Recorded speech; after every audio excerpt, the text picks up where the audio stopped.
Hello, everyone. I know many of you are listening to this while preparing for sleep. Before we begin, take a moment to notice where you are and what time it is for you right now.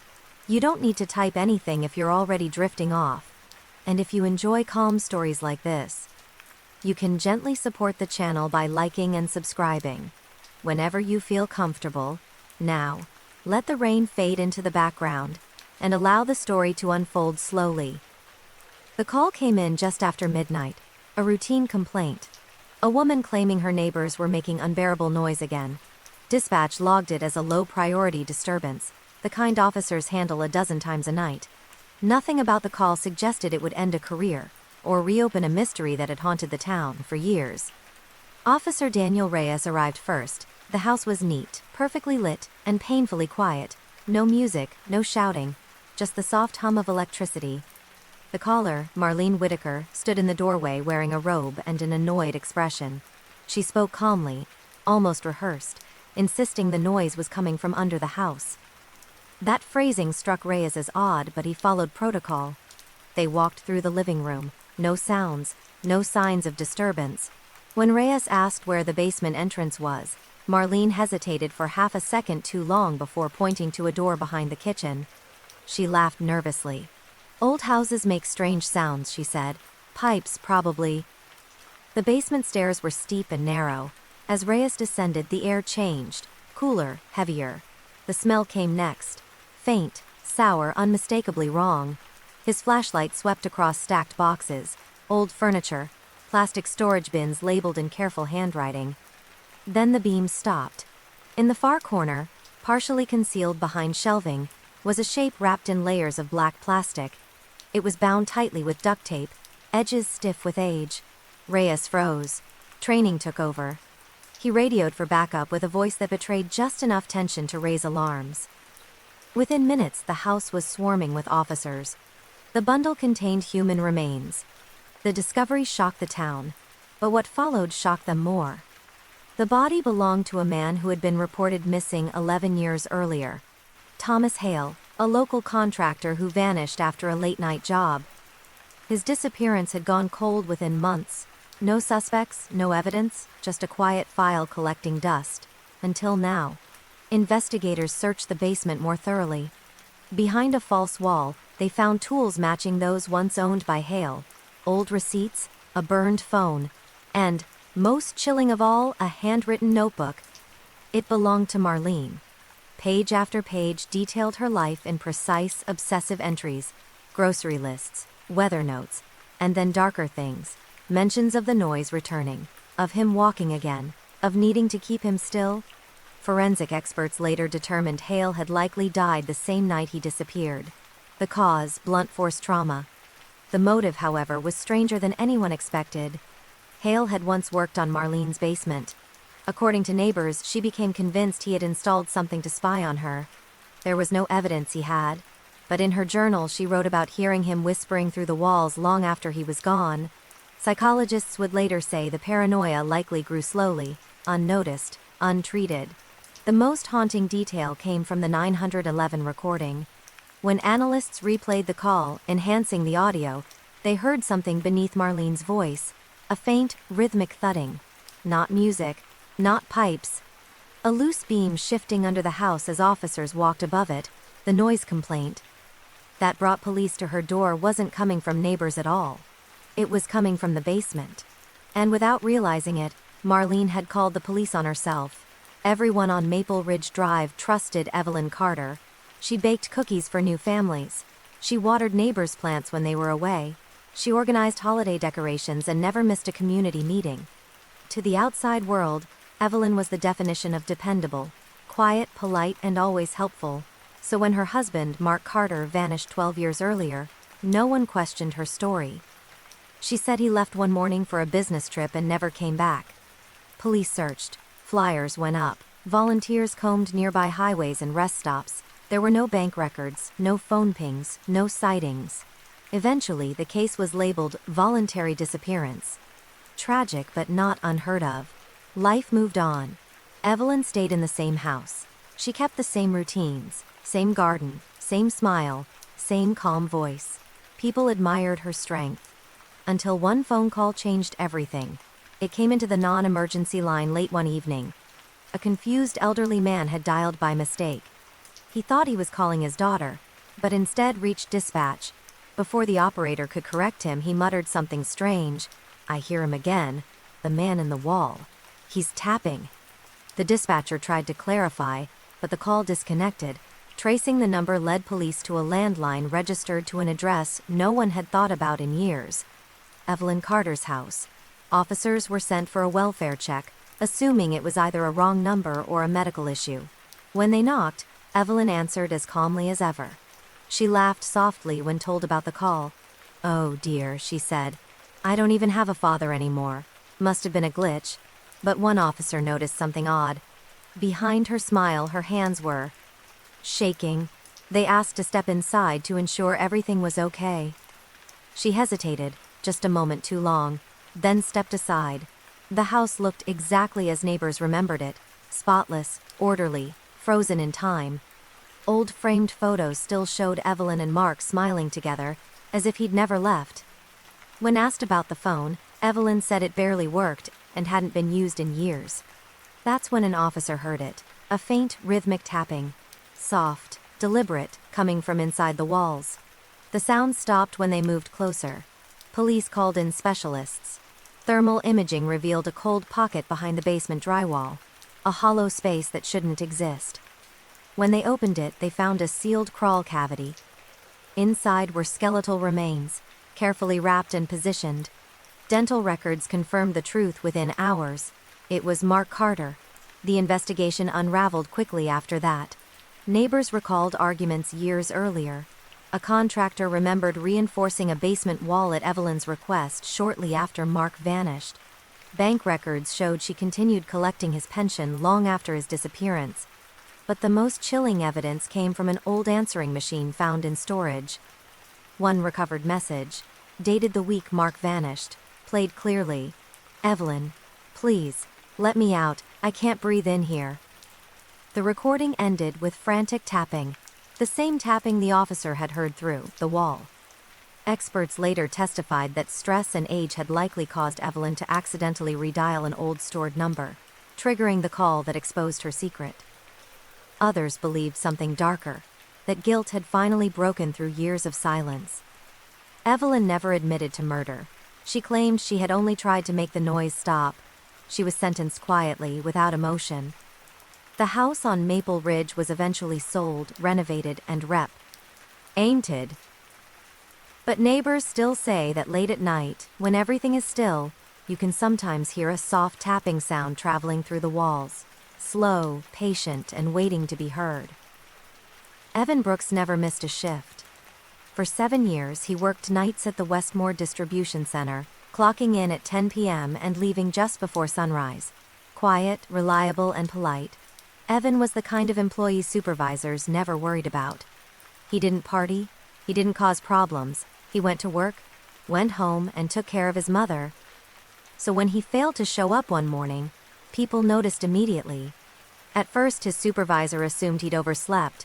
Then his phone went straight to voicemail. By noon, concern turned into fear. By evening, his mother filed a missing person report. Police started where Evan was last seen, the warehouse. The building was massive, filled with long aisles, loading bays, and security cameras mounted in every corner. Management insisted nothing unusual had happened. According to them, Evan clocked out at 5:58 a.m. Like always. But there was a problem. His car was still in the parking lot. Keys were found inside his locker. Wallet untouched. Phone charging in the break room. It was as if he had simply disappeared. Detectives pulled the security footage from the night shift. At first, everything looked normal. Evan walked the aisles, scanned packages, joked briefly with a coworker. At 5:57 a.m., he waved toward the exit camera. Then the video glitched. Just 3 seconds of static. When the feed returned, Evan was no longer in frame. Investigators slowed the footage down, reviewing it frame by frame. That's when they noticed something unsettling. Just before the glitch, a shadow appeared behind Evan, not cast by any visible person or machine. They checked other angles. Camera 12 showed Evan stepping into corridor C. Camera 13, which should have picked him up seconds later, showed an empty hallway, except for a door. A maintenance access door that, according to records, hadn't been opened in years. When police asked management about it, answers became vague. The door led to an old sublevel used decades earlier for mechanical storage. It was supposedly sealed after a renovation. Supposedly, maintenance was ordered to unlock it. The air inside was stale, heavy, untouched. Dust lay thick on the floor, except for one set of footprints leading inward.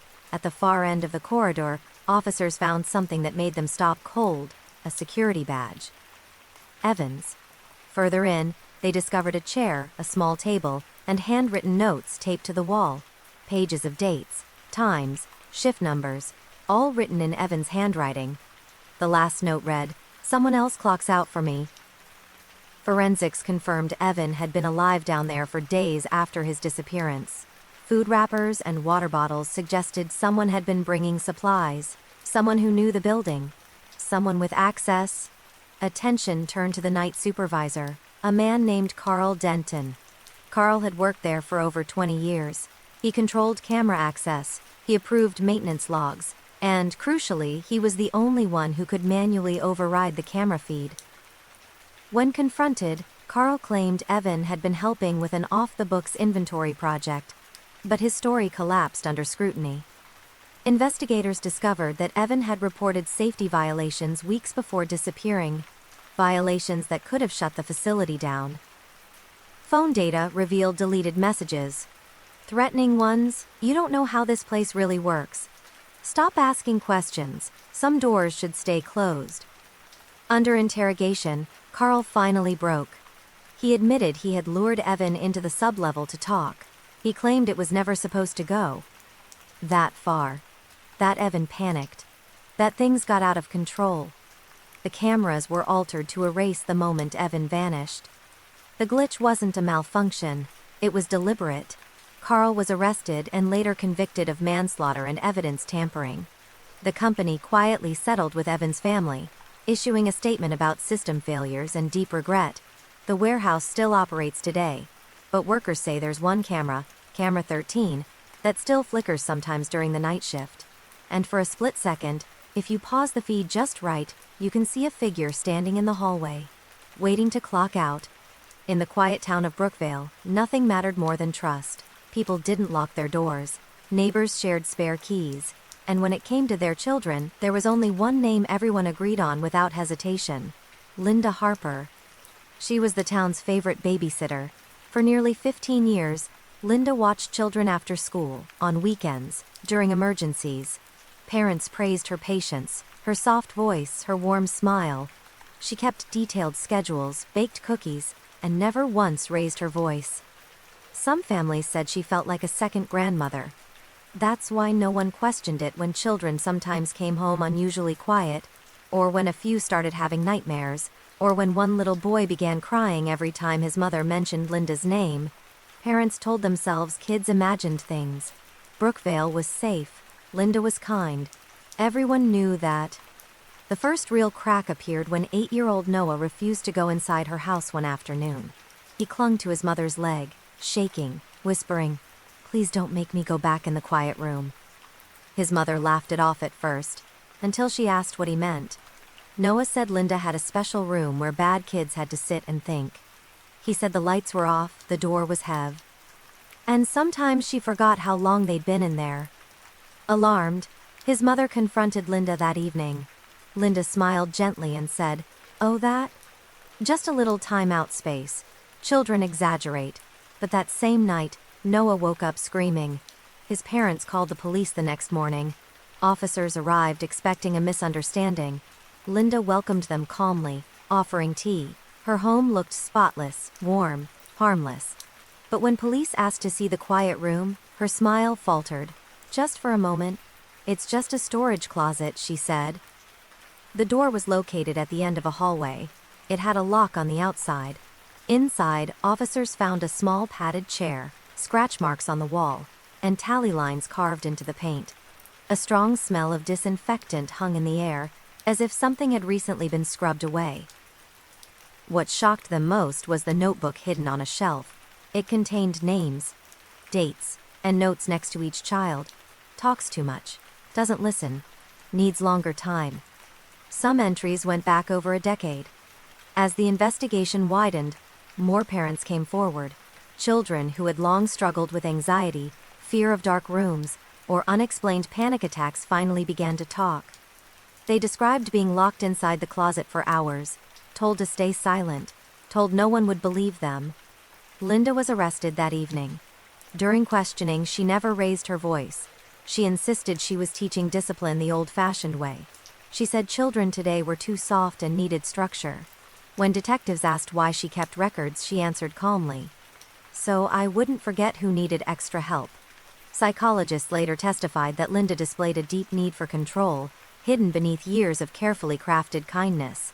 The town struggled to reconcile the woman they trusted with the evidence laid out in court. Parents blamed themselves. Neighbors said they never imagined. The trial was brief. The evidence was overwhelming. Linda Harper was sentenced to decades in prison for multiple counts of child abuse and unlawful confinement. Her house was sold. The closet was torn out. New walls were built. But long after the renovations, some families say their children still refuse to walk down quiet hallways. And in Brookvale, whenever someone says, "She was so nice, I never suspected a thing," there's an uncomfortable silence, because everyone now knows how wrong they were. At 11:47 p.m., Maya Lewis sent a single text message to her best friend. "I'm not alone." 3 words. No emoji, no explanation. By midnight, her phone was off. Maya was 22, a college senior known for being cautious. She shared her location with friends, avoided risky situations, and always texted when she got home. That night, she was supposed to be studying alone in her apartment while her roommate visited family. When she didn't respond to follow-up messages, her friend assumed she had fallen asleep. By morning, panic set in. Calls went unanswered. Her location froze at her apartment address. Campus police were notified, then city police. Officers arrived just after 9 a.m. The door was locked from the inside. They knocked. No answer. Maintenance opened the door. Nothing looked disturbed. No signs of a struggle. Her bag was on the couch, laptop open, lights still on. A mug of cold tea sat on the table. Maya was gone. The only strange detail was her phone, found face down on the bed, powered off.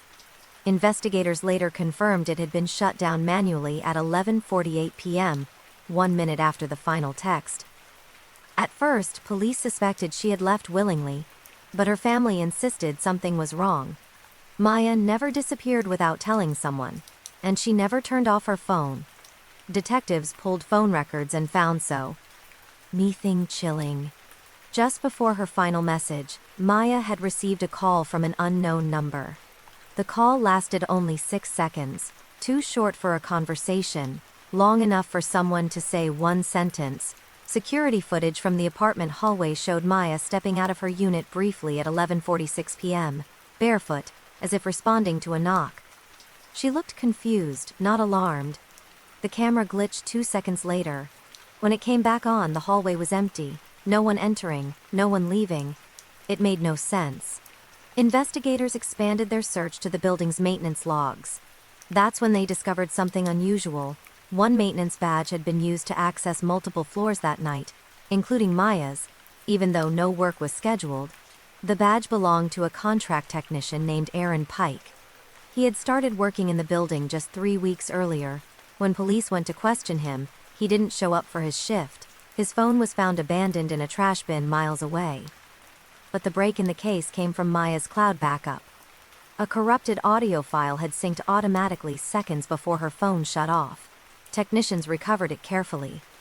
At first it sounded like static, then footsteps, a soft male voice, and Maya whispering, barely audible, "Who are you?" A pause. Then a man replying calmly, "I'm the one who fixes things." The audio cuts out. Investigators searched a rarely used service corridor connected to the building's maintenance system. Behind a removable panel, they found a narrow crawl space running between units. Old infrastructure never fully sealed during renovations. Inside, they discovered personal items, gloves, tools, energy bars, and a notebook. Inside the notebook were sketches of apartment layouts, notes about tenants' schedules. and one page with Maya's name circled. Aaron Pike was arrested 2 days later in an other city after a traffic stop. In his vehicle were keys, access cards, and items belonging to multiple residents. He eventually confessed to secretly entering apartments through service gaps, watching tenants, and rehearsing encounters in his head. He claimed Maya wasn't supposed to panic. He never explained what he meant. Maya was later found in a remote storage area connected to an abandoned sub-basement level. She had been trapped, unable to escape. The case shocked the city. Building codes were rewritten. Access systems were overhauled. Inspections became mandatory. But for Maya's family, one detail still haunts them. Her final message wasn't to cry for help. It was a warning. Because she knew, in that moment, that someone had already crossed the line between watching and being there. The call came in just after sunrise. A jogger had found a body at the bottom of Raven Hill, a steep roadside slope just outside the small town of Clearfield. The woman lay beside her overturned car, which had crashed through a weak section of guardrail sometime during the night. At first glance, it looked simple. A late-night accident, speed, fatigue, maybe alcohol. The victim was identified as Laura Bennett, 34 years old, a local real estate agent known for her energy and optimism. She had left a dinner with friends the night before, laughing, texting, completely normal. Police marked it as a single vehicle crash pending routine review, but something didn't sit right with the medical examiner. Laura's injuries didn't match the scene. The damage to the car suggested a high-speed impact, yet her body showed no signs of the trauma expected from such a crash. No major fractures, no internal injuries consistent with being thrown forward. Instead, there were bruises on her upper arms, finger-shaped, and a faint mark along her jaw, as if pressure had been applied. The auto psi changed everything. Cause of death? Asphyxiation before the crash? Meaning Laura was already dead when the car went over the edge? The crash wasn't the accident, it was the cover. Investigators reopened the case as a homicide. They traced Laura's final hours. She had left dinner at 9:40 p.m. and driven toward home. Cell data showed she never made it there. Instead, her phone briefly connected to a tower near an old scenic overlook, a place couples sometimes visited at night. Security cameras from a nearby gas station showed her car pulling in at 10:03 p.m. She wasn't alone. A man exited the passenger side, walked around, and got into the driver's seat. The footage was grainy, but one detail stood out. He walked with a slight limp. Detectives reviewed people in Laura's life who matched that description. One name surfaced quickly: Evan Cole, her ex-boyfriend. They had broken up 6 months earlier. Friends described the relationship as intense. Evan struggled with jealousy. Laura had told coworkers she was afraid he didn't take no well. When questioned, Evan said he hadn't seen Laura in weeks. He claimed he'd been home all night. But his phone data told a different story. His device had pinged near the overlook at the same time Laura's had. When confronted, he changed his story. Said she had called him, said she wanted to talk, said things got emotional. Then he went quiet. Investigators searched his car. In the trunk, they found dirt matching the soil near the crash site. Under the passenger seat, a torn piece of fabric that matched Laura's jacket. The final blow came from the vehicle's internal data recorder. It showed the car had been driven after Laura's heart had already stopped. She hadn't crashed. She had been placed, confronted with the evidence. Evan broke down. He admitted they met at the overlook. He said they argued. He claimed she tried to leave. He said he only meant to scare her. But the autopsy proved otherwise. The jury took less than 4 hours to convict him of second-degree murder. In court, Laura's mother spoke quietly but firmly. She trusted someone she once loved. That shouldn't have been a death sentence. Today, the guardrail at Raven Hill has been rebuilt, stronger and higher. Fresh flowers still appear there sometimes, placed by strangers who learned her story. Because for a long time, everyone believed it was just another tragic accident, until the truth spoke, from the autopsy table. At 2:18 a.m., Mark Holloway called 911 in a panic. His voice shook as he told the dispatcher that someone had broken into his house. He said his wife Angela had been attacked while he was asleep upstairs. He said he woke up to screaming, ran down, and found her lying on the kitchen floor. "She's not moving," he said. "There's blood everywhere." Police arrived within minutes. Angela Holloway, 39, was already dead. The scene looked violent. A chair was overturned. A drawer had been pulled out. A glass lay shattered near the sink. There was blood on the floor and along the counter. Mark stood in the living room wrapped in a blanket, shaking, repeating the same sentence over and over. I didn't hear anything until it was too late. At first it looked like a burglary gone wrong. But detectives quickly noticed something strange. Nothing was missing. Angela's purse sat on the counter with cash still inside. Her phone was on the table. Jewelry untouched. Even the back door, which Mark claimed the intruder used, showed no signs of forced entry. When asked how the intruder got inside, Mark hesitated. She must have forgotten to lock it, he said. That answer raised eyebrows. Friends later confirmed Angela was obsessive about locking doors. She checked them every night, sometimes twice. The medical examiner delivered the first major contradiction. Angela had died from blunt force trauma to the head, but the pattern of injury didn't match a random attack. The angle suggested the attacker was standing close, familiar, not someone fighting to escape. There were also defensive wounds, but only on one arm, as if she had been trying to shield herself from someone she recognized. Detectives turned their attention to the timeline. Mark claimed he had gone to bed at 10:30 p.m. and slept through everything, but his phone data showed activity at 12:47 a.m., messages deleted shortly after being sent. Security cameras from a neighbor's house captured another detail. At 12:51 a.m., the Holloway's porch light turned on. At 12:53 a.m., it turned off. No one entered. No one left. Inside the home, forensic teams found something else Mark hadn't mentioned: a broken wine glass in the trash, recently washed, and faint traces of blood in the sink drain. Someone had cleaned. When confronted with these inconsistencies, Mark insisted he was just confused, overwhelmed, in shock.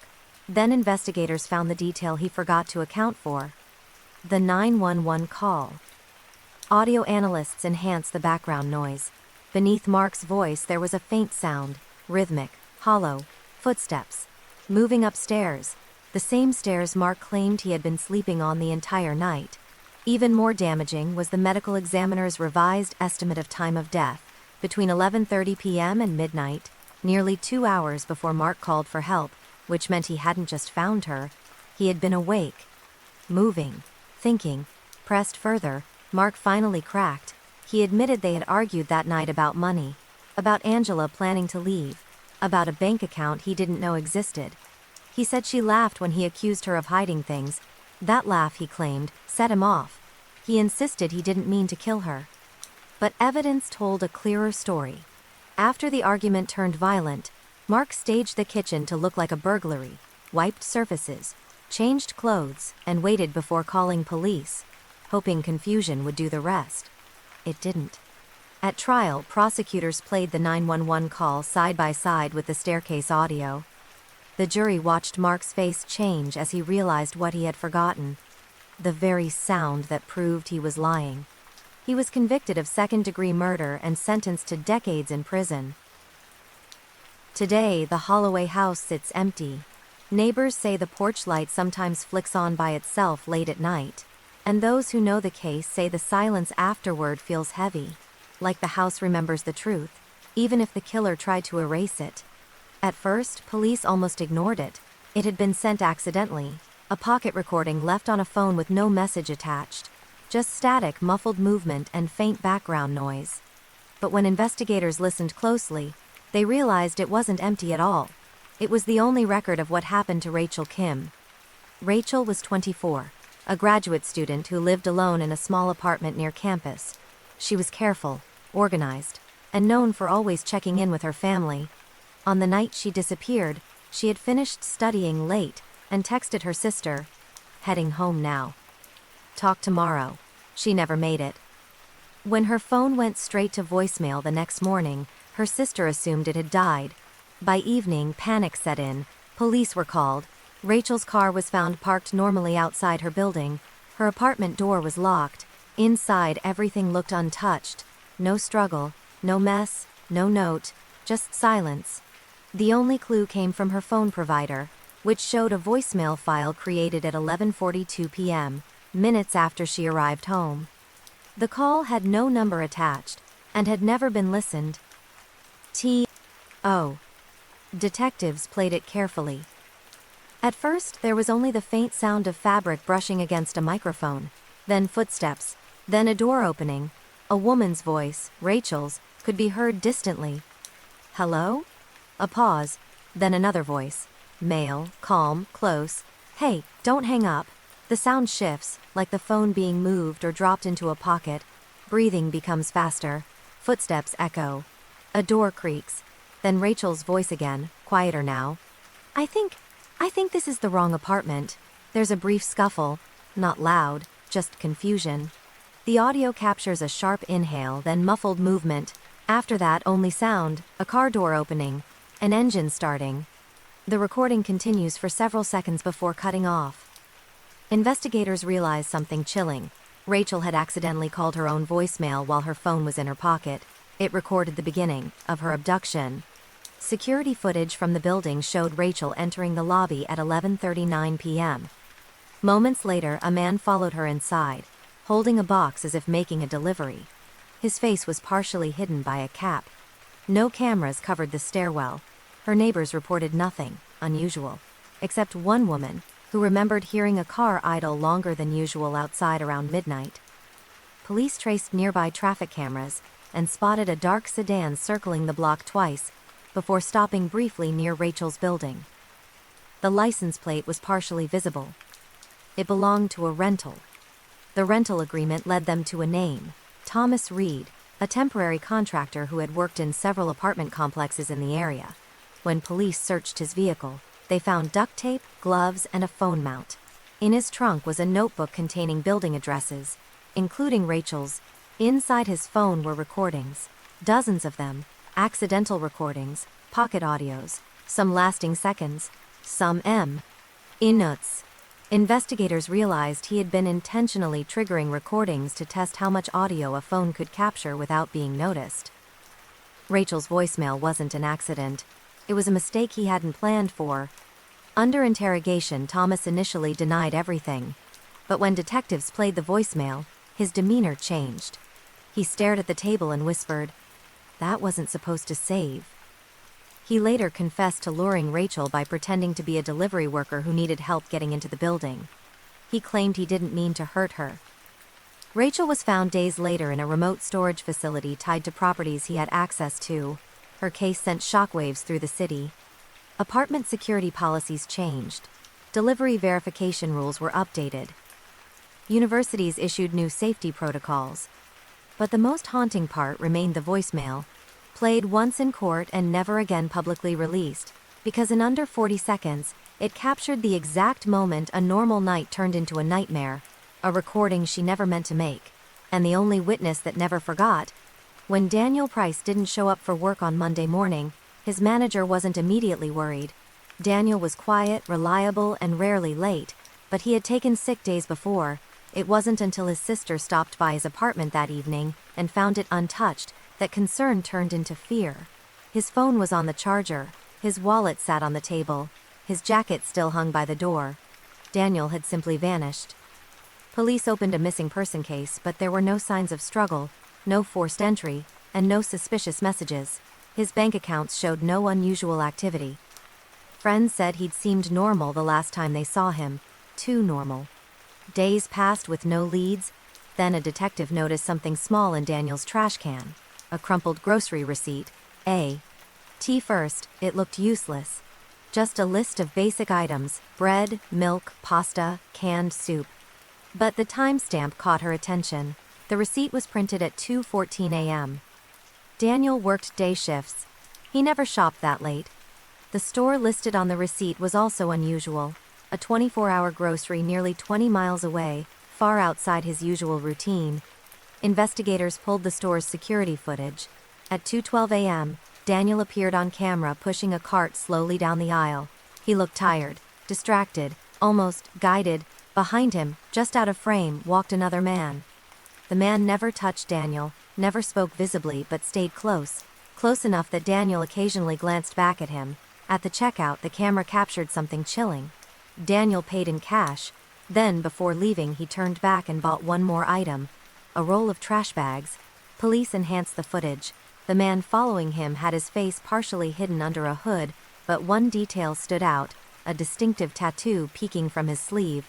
The same tattoo appeared in another place, a traffic camera less than a mile from the store.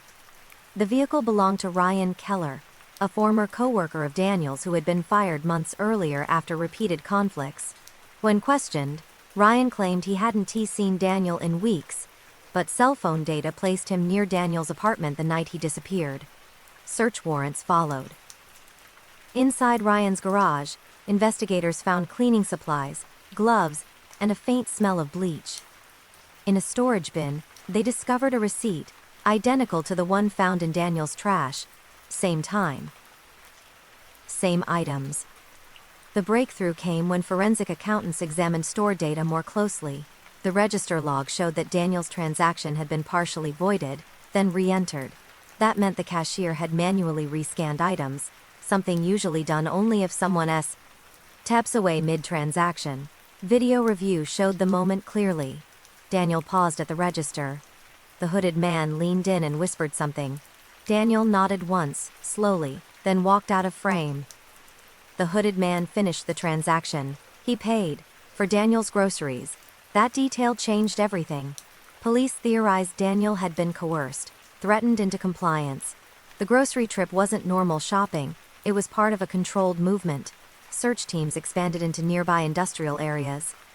3 days later, they found Daniel's body inside an abandoned refrigeration unit behind a closed warehouse. The cause of death was blunt force trauma. Ryan Keller was arrested later that night. During interrogation, he finally confessed. He claimed Daniel owed him money and said he only meant to scare him. He admitted following him from work, confronting him, and forcing him to cooperate. The grocery trip, he said, was meant to make everything look normal, but Daniel had tried to leave afterward. That's when things turned violent. In court, prosecutors held up the receipt, a thin strip of paper, ordinary, forgettable. Yet it contained the timestamp, location, transaction ID, and proof that Daniel hadn't been alone. The jury deliberated less than 2 hours. Ryan Keller was sentenced to life in prison. Today, that grocery store still operates 24 hours a day. Thousands of receipts print every night, most thrown away without a second thought. But detectives often say this case changed how they look at small details. Because sometimes the truth isn't hidden in a confession or a camera. Sometimes it's hiding at the bottom of a crumpled receipt, waiting to be noticed. The fire started just before 3 a.m. By the time firefighters reached the small blue house on Alder Street, flames were already pushing through the roof. Neighbors stood barefoot on the sidewalk, WATC. Hing in silence as smoke filled the sky. Inside, they found the body of Nina Alvarez, 31 years old, a freelance graphic designer who lived alone.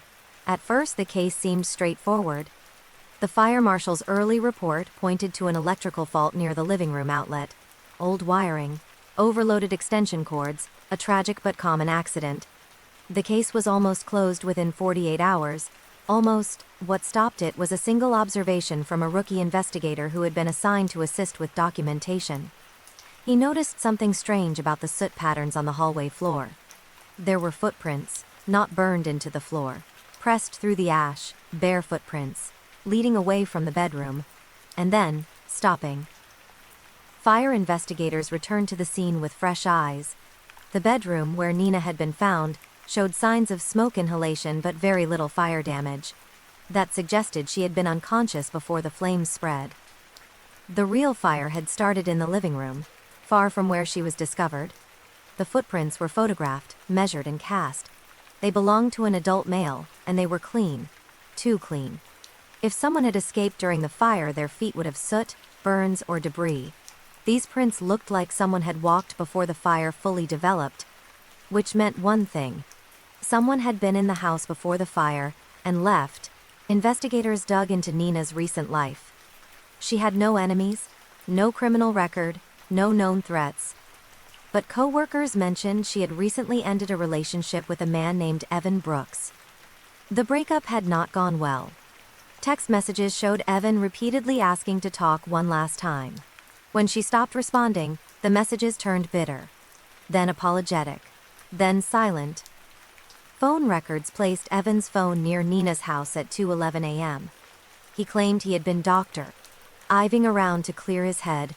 When asked why his phone pinged near her address for over 20 minutes, he couldn't explain.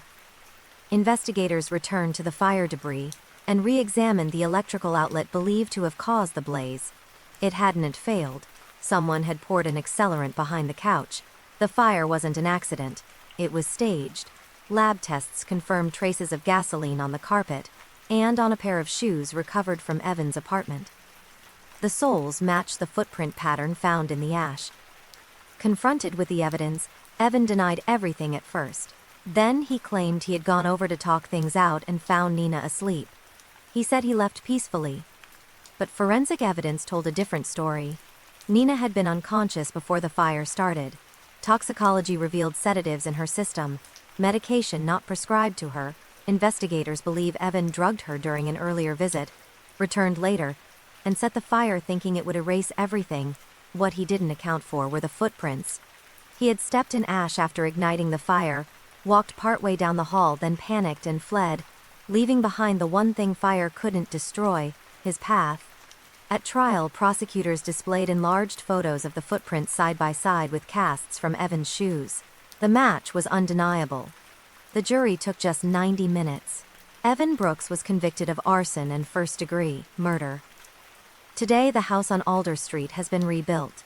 New walls, new wiring, fresh paint, but firefighters who responded that night still say the same thing. Fire can destroy almost everything, but it doesn't erase the truth. Sometimes it reveals it. When 6-year-old Oliver Grant didn't wake up for school, his mother assumed he was pretending to sleep. She called his name once, then again. When she pulled back the blanket, her scream could be heard houses away. The babysitter, Hannah Wells, stood frozen in the doorway, hands shaking, whispering over and over, "No. No, this isn't right."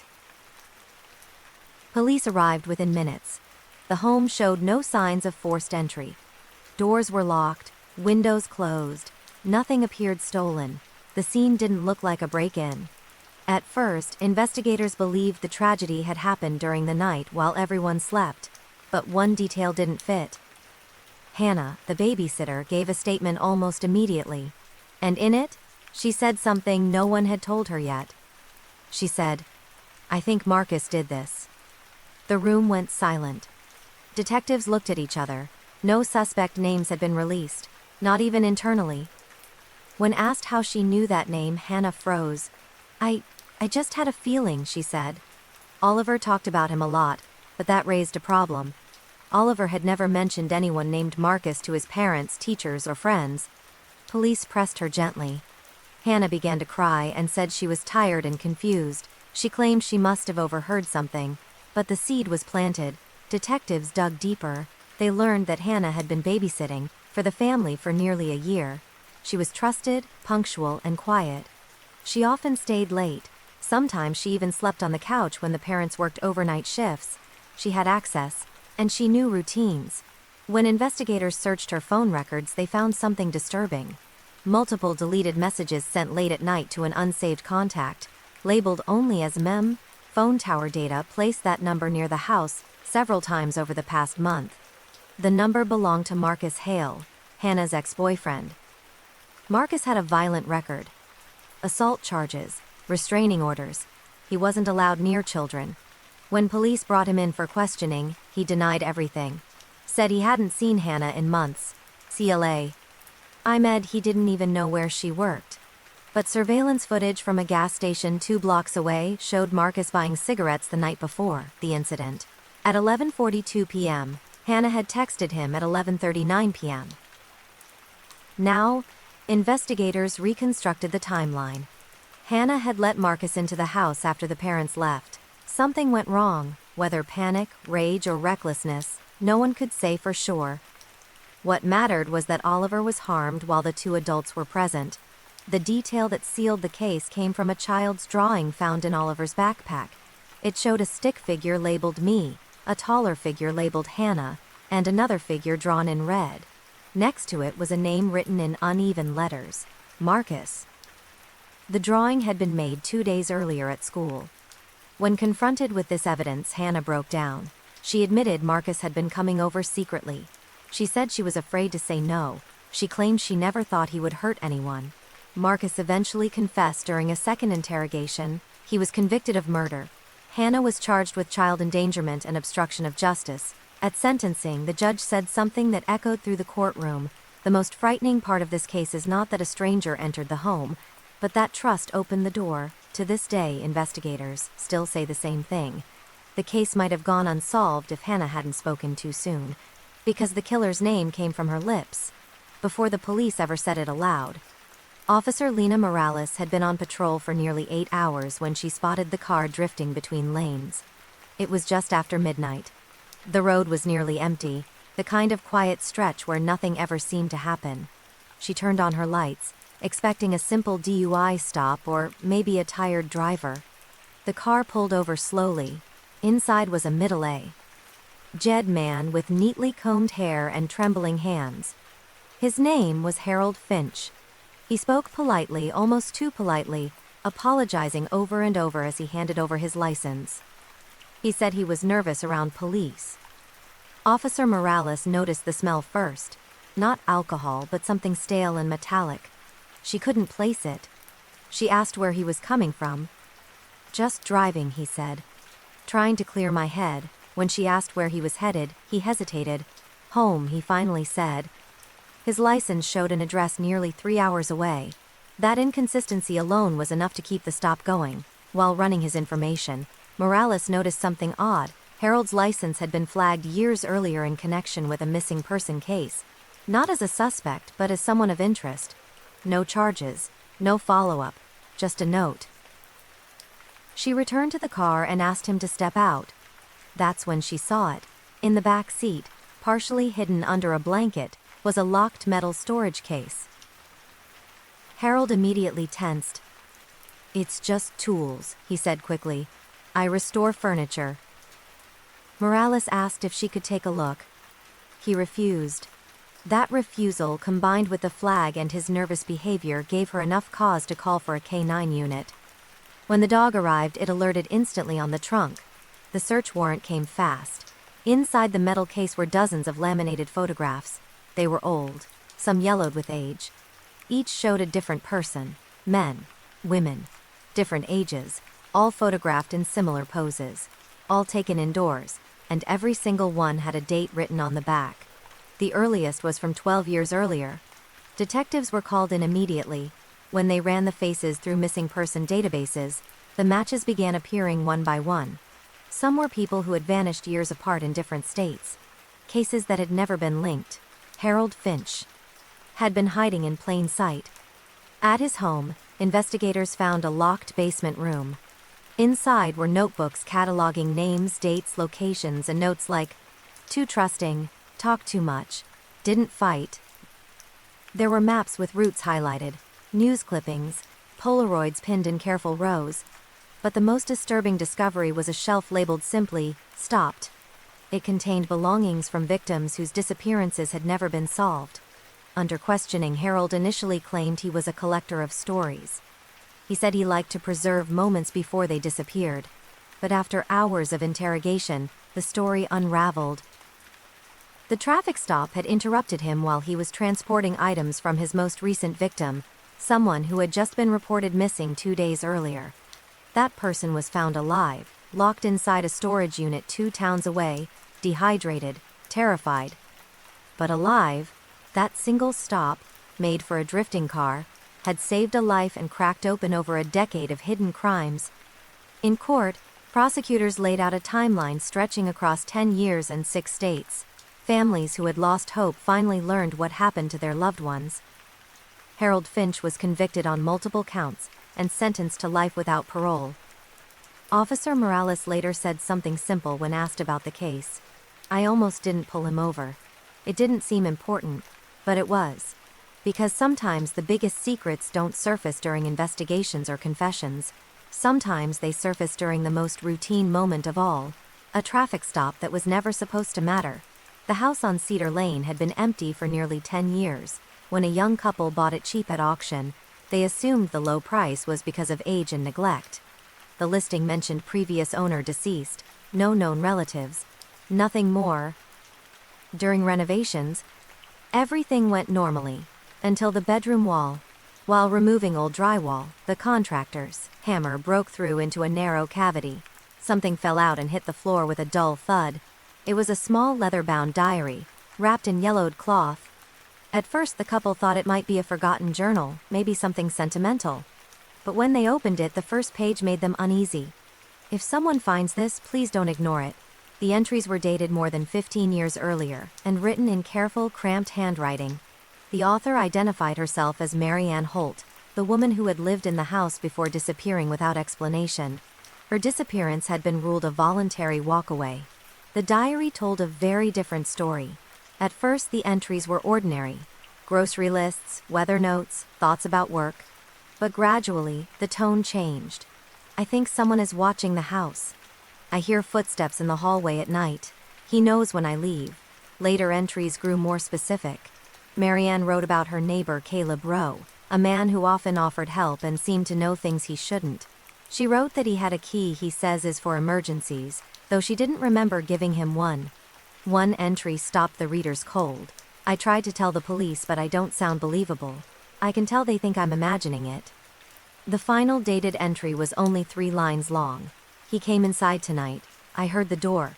If this is found, it wasn't an accident." The couple immediately contacted police. Detectives reopened the cold case and confirmed the diary's handwriting matched documents previously linked to Mary Ann. They also discovered something that had been overlooked years earlier. Caleb Rowe had lived next door at the time and had moved away shortly after Mary Ann vanished. His new address was still active. When questioned, Caleb claimed he barely knew her. Said they sometimes waved. But investigators searched his property and found a crawl space beneath a shed. Inside were items wrapped in plastic, old clothing, jewelry, and a set of keys. One key matched the front door of the Cedar Lane house. Forensic testing linked fibers from the crawl space to Mary Ann's clothing. Soil samples matched the backyard of the old property. Under pressure, Caleb finally admitted that he had been obsessed with Mary Ann. He claimed he only wanted to protect her. He said she had threatened to expose him after realizing he had been entering her home without permission. The night she disappeared, an argument escalated. Her body was never fully recovered, but enough evidence existed to charge him with murder. In court, the diary became the center of the case. Page after page was read aloud. Jurors listened as Mary Ann's own words described her growing fear. Written years before anyone believed her, Caleb was convicted and sentenced to life in prison. The house on Cedar Lane was eventually renovated and resold. The diary was returned to Mary Ann's remaining family. The final page, written in a different, steadier hand, was added later by her sister. "You were telling the truth. We finally listened. Sometimes justice doesn't come from witnesses or confessions.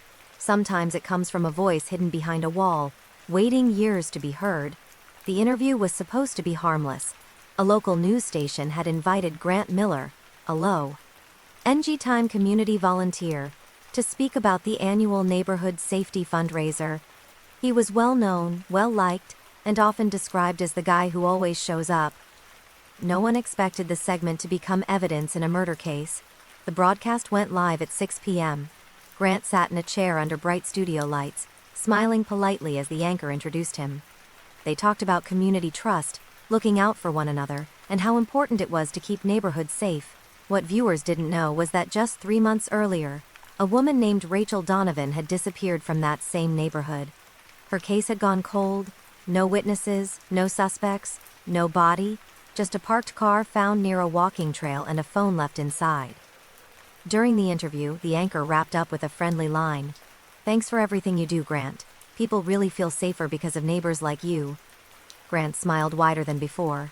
Then the anchor looked down at her notes, and the control room began switching to commercial. But the microphones were still live. Grant leaned back in his chair and muttered under his breath, just loud enough to be heard. They didn't feel safe that night. The anchor froze. The cameraman glanced up. The red live light was still on. Grant seemed to realize too late. His smile faded. His eyes darted toward the camera. "What?" the anchor asked cautiously. Grant laughed awkwardly. "Nothing, just thinking out loud." But social media had already clipped the moment. Within minutes, viewers began asking the same question: what night? Police were alerted almost immediately. Detectives reviewed the raw studio audio. Enhanced, it revealed more than viewers initially heard. Just before his comment, Grant had whispered something else, barely audible but unmistakable when cleaned up. She shouldn't have run. That sentence changed everything. G. Grant was brought in for questioning that same evening. He denied meaning anything by it, claimed it was a figure of speech, said he'd been nervous on camera. But investigators dug deeper. They learned that Grant had volunteered with a neighborhood patrol group that operated near the trail where Rachel was last seen. He often walked the area alone late at night. He knew the lighting, the blind spots, the paths cameras didn't cover. Cell phone data placed him near the trail the night Rachel disappeared. When confronted, he claimed he was out walking for exercise. Then detectives played the enhanced audio. She shouldn't have run. Grant went silent. His jaw tightened. His hands began to shake. He asked for water. Then, quietly, he said, "I didn't think anyone heard that." Over hours of questioning, the story unraveled. Grant admitted he had approached Rachel under the pretense of helping her when she appeared lost. When she became frightened and tried to run, he panicked. He said it got out of control. Search teams were sent to a wooded ravine near the trail. There, they found Rachel's remains, hidden beneath brush and debris. The case shocked the entire city. People replayed the broadcast over and over, stunned by how close the truth had come to slipping by unnoticed. At trial, the prosecution played the uncut footage for the jury. The courtroom was silent as Grant's own voice filled the room. They didn't feel safe that night. That single sentence became the turning point. Grant Miller was convicted of murder and sentenced to life in prison. The news station later added a policy requiring mic checks and delays on all live broadcasts, but the damage, and the truth, had already gone out live. Sometimes, justice doesn't come from interrogation rooms or forensic labs. Sometimes, it slips out in a careless moment. When someone forgets the microphone is still on. When Claire Weston filed for divorce, no one was surprised. Friends said the marriage had been cold for years. Her husband, Thomas Weston, was controlling, distant, and obsessed with appearances. Still, there were no public fights, no police calls, no scandals. Just a quiet separation handled through lawyers. At least, that's how it looked. Claire moved into a small townhouse across town. She started over. New routines, new job hours, new friends. She told people she finally felt free. 3 months later, she was found dead in her kitchen. At first glance, it looked like a tragic accident. A fall. She lay at the bottom of the stairs, neck twisted unnaturally, a broken glass nearby. Police initially believed she had slipped while carrying a drink. There were no obvious signs of forced entry. No signs of struggle. The case was nearly closed within 48 hours, until the medical examiner made a call that changed everything. Claire's injuries didn't match a fall. Her neck had been fractured in a way that suggested force applied from behind. There were bruises on her wrists. Faint, but deliberate. Defensive. She hadn't fallen. She'd been pushed. Suddenly, the accident became a homicide. Investigators began rebuilding Claire's final days. They discovered she had recently told her lawyer something troubling. Thomas had been showing up unexpectedly. Leaving notes. Calling late at night. Asking her to reconsider. Phone records confirmed it. Dozens of calls, some unanswered, some deleted. Neighbors reported seeing a man matching Thomas's description near Claire's home the night she died. One neighbor remembered headlights idling across the street just before midnight. When questioned, Thomas said he hadn't seen Claire in weeks. He said the divorce was amicable, but detectives found something he forgot to erase: a smart home log.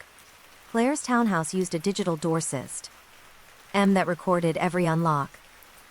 At 11:42 p.m. the night she died, the door had been opened using a registered access code. Thomas's code. He claimed it must have been a system error. Then came the surveillance footage. A nearby convenience store camera showed Thomas buying a bottle of wine at 11:17 p.m., less than 5 minutes from Claire's home. His car was later seen driving toward her street. Investigators reconstructed the timeline. Claire had been home alone. She likely opened the door because she recognized him. An argument followed. Neighbors later recalled hearing raised voices. A man saying, "You're making this harder than it needs to be." The prosecution argued that when Claire refused to reconcile, Thomas lost control. The fall had been staged, the broken glass planted, the stairs turned into a cover story. During interrogation, Thomas maintained his innocence, until detectives revealed one final detail. Claire had installed a voice-activated assistant, and it had recorded a short audio clip that night, just 12 seconds long. It began with Claire's voice, tense and shaking. "You're not supposed to be here." Then Thomas's voice, unmistakable. "You're still my wife." A struggle followed. A sharp gasp, then silence. The room went quiet when the recording was played in court. Thomas stared straight ahead, expression empty. The jury took less than 3 hours. He was convicted of second-degree murder and sentenced to life in prison. Today, Claire's townhouse is occupied by a new family who knows nothing of its past. The smart device that captured her final moments has long been replaced. But investigators still use the case as a reminder. Sometimes the most dangerous part of a relationship isn't the breakup. It's what happens after, when someone refuses to let go. When housekeeping opened the door to room 417, they immediately knew something was wrong. The bed was perfectly made. Towels were folded with hotel precision. Trash cans were empty. Not a single item was out of place. And yet, the guest who had checked in 3 days earlier, Michael Turner, had not checked out. His car was still in the parking garage. His phone had gone straight to voicemail since the previous night, and the front desk had received no request for late checkout. At first glance, the room looked untouched, too untouched. The hotel manager called police. Officers walked through slowly, noting how unusually clean the room was. No suitcase, no toiletries, no clothes. It looked less like someone had stayed there, and more like someone had erased all evidence that anyone ever had. Then a detective noticed something odd. The shower drain. There was a faint reddish tint around the edges, almost invisible unless you were looking for it. Forensics were called. Luminol testing lit up the bathroom. The glow revealed splatter patterns on the shower walls, behind the toilet, and along the baseboards. Someone had tried to wash everything away, but they hadn't been perfect. Blood. A lot of it. The question was, whose? Michael Turner's credit card record showed his last transaction had been at the hotel bar the night before. Security footage confirmed he'd been there around 9:40 p.m., sitting alone with a drink. Then, at 10:05 p.m., another man joined him.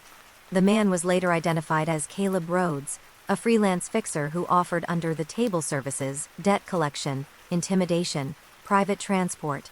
He had no official reason to be in the hotel. Cameras showed the two talking quietly.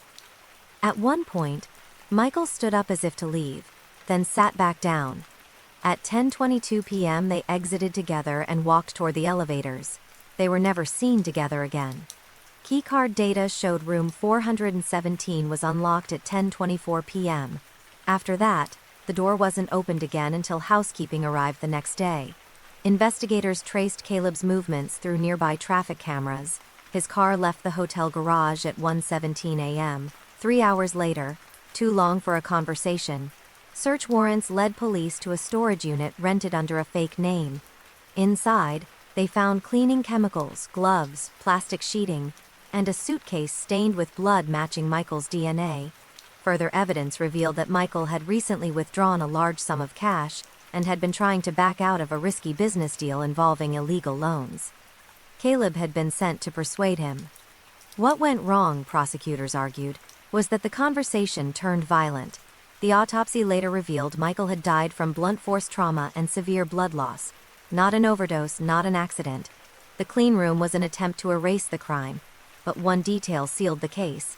Hotel laundry logs showed that at 2:03 a.m., someone used an industrial washer reserved only for staff, without authorization. The machine's filter contained fibers matching the hotel towels and traces of blood. Caleb's fingerprints were found on the control panel. When confronted with the evidence, he finally spoke. He panicked, Caleb said. He begged. "I just handled it." The jury didn't take long. Caleb Rhodes was convicted of murder and sentenced to life in prison. Room 417 was renovated. New carpet, new paint, new furniture. Guests still stay there, unaware of what once happened. But long-time hotel staff will tell you something strange. Housekeeping refuses to clean that room alone. Because no matter how spotless it looks, they say it never really feels clean. The voicemail was dated 2 days before Elena Moore disappeared. It wasn't sent to police. It wasn't sent to family. It was sent to herself. When detectives later accessed her phone records, they found a saved audio note titled simply, "If something happens." At first they assumed it was a journal entry, something people sometimes record when anxious or overwhelmed. But when they listened, the room went silent. Elena's voice was calm, controlled, and very clear. "If you're hearing this," she said, "then I was right. Something bad is going to happen to me. And it won't be an accident." She paused, then continued. "I don't want to sound dramatic, but I need this on record. I'm scared of him." Elena was 29, a graduate student studying urban planning. She lived alone and kept a small circle of friends. She was described as thoughtful, cautious, and deeply analytical, not someone prone to panic. Her disappearance shocked everyone. She failed to show up for class. Her phone went unanswered. Her apartment was found locked, clean, and undisturbed. Her car was still parked outside. At first, police suspected she had left voluntarily. Then they listened to the full recording. "I've tried to convince myself I'm imagining things," Elena said. "But he knows my schedule. He shows up where I don't expect him. He asks questions he shouldn't know the answers to." She named him near the end. "His name is Aaron Blake." Investigators froze. Aaron Blake was Elena's former research supervisor, someone with access to her academic schedule, campus access points, and personal information. When questioned, Aaron said he hadn't spoken to Elena in weeks. He claimed she was unstable and overreacting to academic pressure, but phone records contradicted him. There were multiple late-night calls from his number to hers, all deleted from his phone, but recoverable from the carrier. Location data placed him near her apartment on several occasions. Still, there was no crime scene, no body, no direct evidence, until a maintenance worker made a report. In a rarely used utility tunnel beneath a campus building, he noticed a smell. Investigators were called. Behind a locked service door, they found a makeshift storage space. Inside was Elena's backpack, her jacket, and her phone charger. Further searching uncovered traces of blood and signs of a struggle. Elena's body was later found buried in a wooded area outside the city, guided by GPS data recovered from Aaron's vehicle. When confronted with the evidence, Aaron initially denied everything. Then detectives played the voice message, the one Elena had recorded days before she died. Hearing his own name spoken calmly, clearly, and without hesitation, his composure cracked. He asked quietly, "She really said that?" That recording became the centerpiece of the trial. Prosecutors argued that Elena had anticipated the danger and left behind a digital witness, her own voice, knowing she might not be believed otherwise. Aaron Blake was convicted of first-degree murder and sentenced to life in prison. The recording now exists in police training archives, used to teach investigators about early warning signs victims sometimes leave behind. Elena's friends later said the message felt like one last act of control, a way to make sure the truth couldn't be buried with her. She had predicted her own death, and because she spoke when she did, she made sure it could never be denied. The call came in at 1:36 a.m. A woman's voice, shaky and rushed, told the dispatcher there was a violent fight happening at an apartment on East Ridge Avenue. She claimed someone was screaming for help. Then the line went dead. Officers were dispatched immediately. But when they arrived at the address, everything was quiet. No lights, no noise, no signs of a disturbance. The tenant who answered the door looked confused. He said he had been asleep all night. No visitors, no argument, no screaming. Police searched the building anyway. Nothing. The call was logged as false, possibly a prank or a wrong address, but one detail bothered the dispatcher who had taken the call. The woman hadn't sounded panicked. She sounded careful, almost rehearsed. 2 days later, a missing person report was filed for Tara Nguyen, a 27-year-old freelance photographer. She hadn't shown up for a client shoot and hadn't answered her phone in over 48 hours. When detectives reviewed her phone records, something stood out immediately. At 1:36 a.m., the exact time of the strange 911 call, a call had been placed from Tara's phone to 911. But the call had been routed from a different cell tower than her apartment. Police pulled the audio. The voice on the call was female, soft, controlled, and not Tara's. Yet the phone used to place the call was hers. Investigators realized something chilling. Someone had used Tara's phone to place a fake emergency call. Not to get help, but to misdirect police. To pull them away from wherever Tara actually was. They traced the tower data to a warehouse district on the edge of the city. Security cameras from nearby businesses showed Tara's car entering the area around 12:50 a.m. Another vehicle followed closely behind. That vehicle was registered to Lena Porter, a former friend of Tara's. The TWO women had fallen out months earlier over a business dispute. Text messages showed resentment, jealousy, and escalating hostility. When questioned, Lena claimed she hadn't seen Tara in weeks. But her phone told a different story. At 1:34 a.m., 2 minutes before the false 911 call, Lena's phone connected to the same tower as Tara's. Even more damning, her voice matched the call. Audio analysts confirmed it. When confronted, Lena broke down. She admitted she had lured Tara to the warehouse under the excuse of returning camera equipment. An argument erupted. It turned physical. Tara was injured badly. Panicking, Lena used Tara's phone to call 911, not for help, but to send police somewhere else while she figured out what to do. She thought the false report would buy time. It did. Just enough time to make things worse. Search teams later found Tara's body hidden inside a locked storage unit, less than a mile from where the fake call had been placed. The case shocked investigators. Not just for its brutality, but for its manipulation. The 911 system, designed to save lives, had been used as a decoy. In court, prosecutors played the recording of the call. The jury listened closely as the calm, steady voice described a fake emergency. Knowing now that the real one was happening elsewhere, Lena Porter was convicted of murder and sentenced to life in prison. Dispatchers later received new training nationwide on detecting deceptive emergency calls, especially those that seem oddly composed, because sometimes the most dangerous call isn't the one begging for help, it's the one meant to send help away. For nearly 20 years, Patrick Doyle was the pride of Ridgewood. He coached Little League, organized charity drives, helped shovel snow for elderly neighbors. When floods hit the nearby river, he was the first one in a rescue vest, pulling people to safety. The local paper once called him the man who never says no, so when he was awarded the town's Volunteer of the Year plaque, no one questioned it. No one imagined the truth. The first crack appeared when a woman named Marissa Lane failed to show up for work. She was quiet, dependable, and lived alone on the edge of town. At first, her disappearance barely made the news, but detectives noticed something familiar. Patrick Doyle had been one of the last people to see her. He had helped her carry groceries the evening before she vanished. When questioned, Patrick smiled easily. Said she seemed fine, said he wished he could help more. He even joined the volunteer search group looking for her.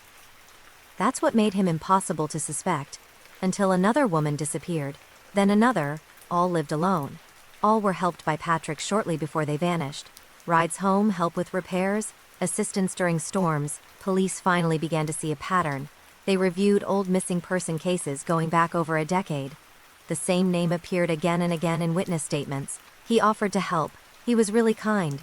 He just showed up when I needed it. Investigators pulled phone records and discovered Patrick had contacted several of the missing women shortly before they vanished. Calls he never mentioned. Still, there was no physical evidence. That changed when a construction crew began clearing land outside town for a new drainage project. Buried beneath a concrete slab were human remains. Then another, and another. All women, all missing over a 15-year period. The property belonged to a shell company. That company traced back to Patrick. Search warrants followed. His garage, shed, and basement were examined. Hidden compartments were found beneath shelving. Inside were personal items, jewelry, phones, scarves, keys, trophies. Investigators realized Patrick had used his reputat ion as camouflage. People trusted him instantly. Doors opened. Guards dropped. No one questioned his presence. When confronted, Patrick denied everything at first. He said he was being framed, that he just liked helping. But forensic evidence tied the buried remains to tools found in his shed. Soil samples matched his property. Fibers from his clothing were found on several victims. The man once praised as a hero was arrested in front of the same town hall where his portrait hung. At trial, prosecutors described him as a predator, hiding behind a halo. Witnesses testified about how safe they had felt around him, how grateful they had been, how wrong they were. Patrick Doyle was convicted on multiple counts of murder and sentenced to life without parole. The town removed his plaques. His name was stripped from community events. His photo was taken down from the Wall of Honor. But residents say the damage lingered, because the hardest part wasn't learning that evil existed. It was learning that it had been smiling at them the whole time, holding doors open, offering help, and being trusted by everyone. When Lauren Pierce didn't show up for work on Monday morning, her coworkers assumed she was sick. She was rarely late, but she lived alone and kept to herself. By Tuesday, concern turned into worry. By Wednesday, police were notified. Lauren's apartment was untouched. Her phone was on the nightstand. Her purse hung by the door. Nothing suggested she had planned to go anywhere.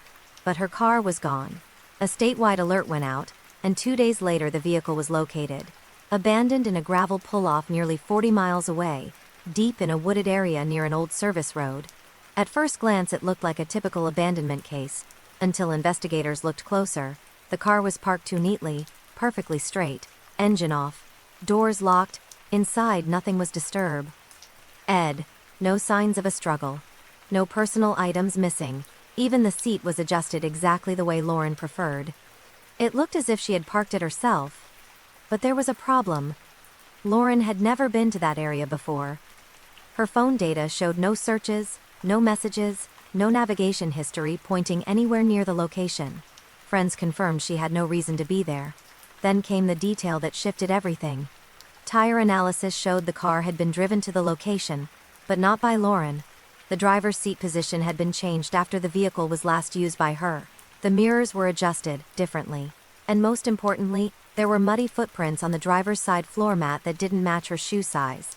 Investigators widened their focus. Traffic cameras along the route revealed something unusual. The car appeared twice on different roads. At times that overlapped, meaning someone had moved it more than once. The final placement wasn't where it had first been abandoned. It had been staged. Police began reviewing people connected to Lauren. One name stood out, Evan Mercer, a co-worker who had recently been disciplined after she reported him for inappropriate behavior. Text records showed messages from Evan in the days before she vanished, apologetic at first, then increasingly angry. "I just want to talk. You didn't have to do that. You're making this worse." When questioned, Evan claimed he hadn't seen her in weeks, but his phone location told another story. On the night Lauren disappeared, his phone pinged near her apartment, then near the service road where the car was found, then near a different rural location entirely. Investigators searched that second area, an unused maintenance lot hidden by trees. There they found disturbed soil. Beneath it was Lauren's body. The medical examiner determined she had been killed elsewhere. Air and moved. The timeline matched the vehicle movements. When confronted with the evidence, Evan tried to explain it away. He claimed he was just driving around. He said the location data was coincidence, but then detectives showed him the final detail. Inside Lauren's car, wedged beneath the driver's seat, was a parking receipt from a gas station, time-stamped after she was already missing. The receipt had Evan's fingerprints on it. He had driven her car. In court, prosecutors explained how Evan had tried to outsmart investigators by separating the crime scene from the car, thinking distance would create doubt. Instead, it created a trail. The jury deliberated less than 2 hours. Evan Mercer was convicted of murder and sentenced to life in prison. Today, the pull-off where the car was found looks ordinary. Cars still stop there to rest or turn around, but investigators say it's one of the clearest reminders that criminals often make one fatal mistake. They think moving evidence hides the truth, but sometimes, it's what gives it away. When Margaret Holloway died, her family believed the hardest part was over. She was 82, had lived a long, quiet life, and passed peacefully in her sleep. The funeral was small, respectful, predictable, until her daughter noticed something missing. Margaret never took off her wedding ring, not once in 56 years of marriage. Yet when the funeral home returned her belongings, the ring was gone. At first, the family assumed it had been removed for safekeeping. But the funeral director insisted it had never been on her finger. Hospital staff said the same. That made no sense. Margaret had been buried beside her husband, Thomas Holloway, who had died 20 years earlier under strange circumstances. And that's when an old doubt resurfaced.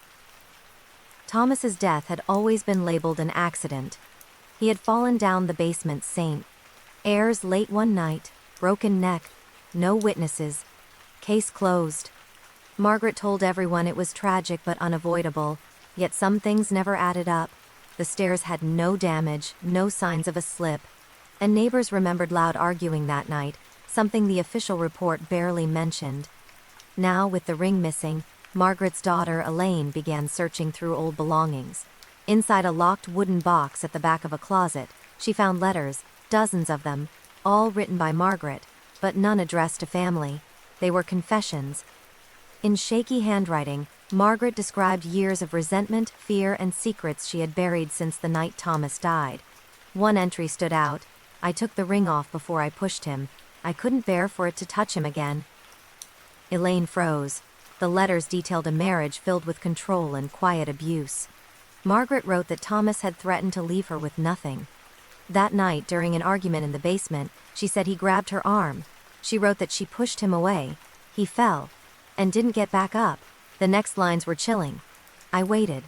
I listened. I knew what had happened, and I let it be."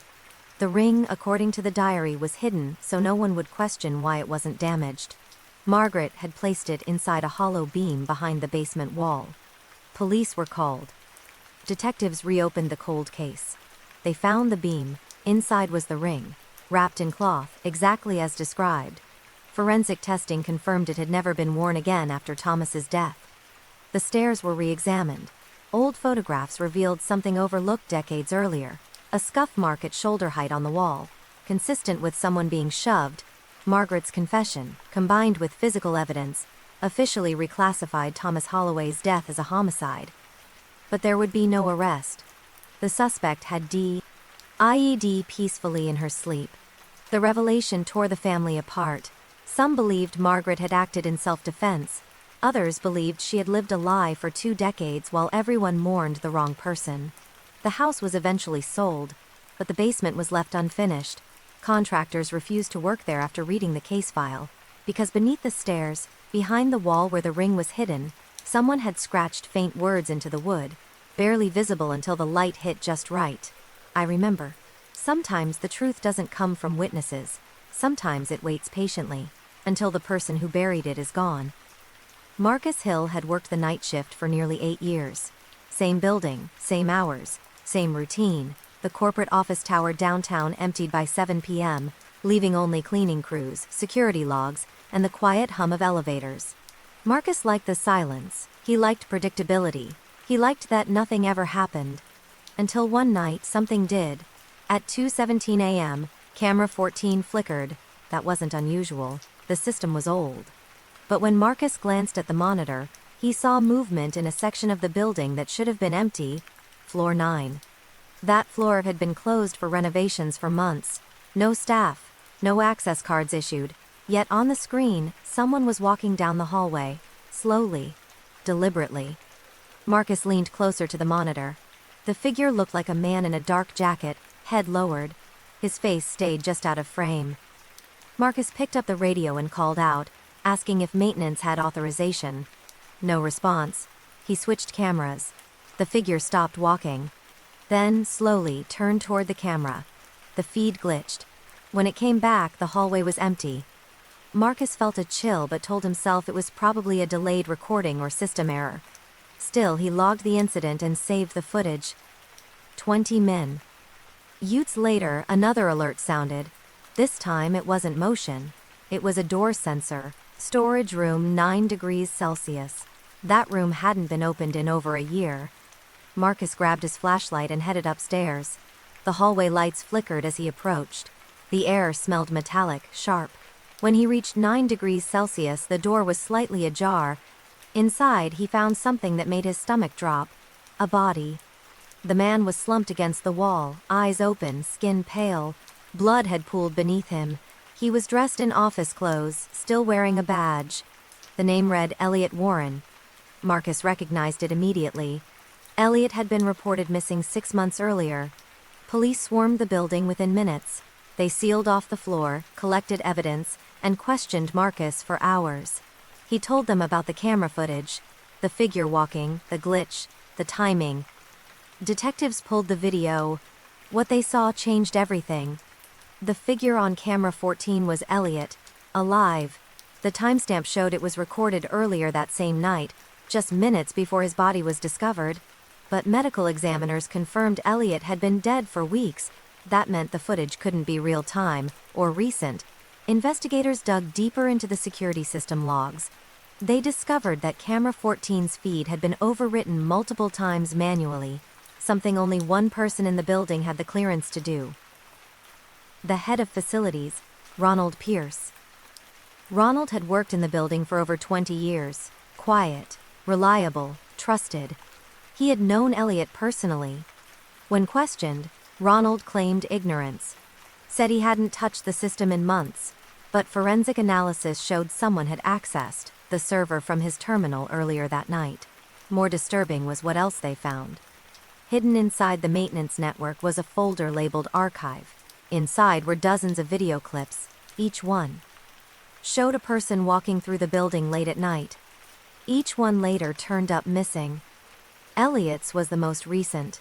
Investigators realized the footage wasn't live. It was a loop, carefully timed to play at specific moments, a distraction, a way to draw attention away from where the real body was hidden, until the right time. When police searched Ronald's home, they found notebooks filled with names, dates, and camera angles. He had been watching people for years, learning routines, waiting. He confessed after hours of interrogation. He said he liked being the one who saw everything, the one no one ever watched. Elliot had confronted him weeks earlier after discovering irregularities in the security logs. That confrontation cost him his life. Ronald was convicted of multiple murders and sentenced to life without parole. After the trial, the building's security system was replaced entirely. Camera 14 was removed. But some guards still say that late at night, when the building is quiet, a flicker appears on the monitor. Just for a second, a man walking down an empty hallway, looking straight at the camera, as if reminding them, someone is always watching.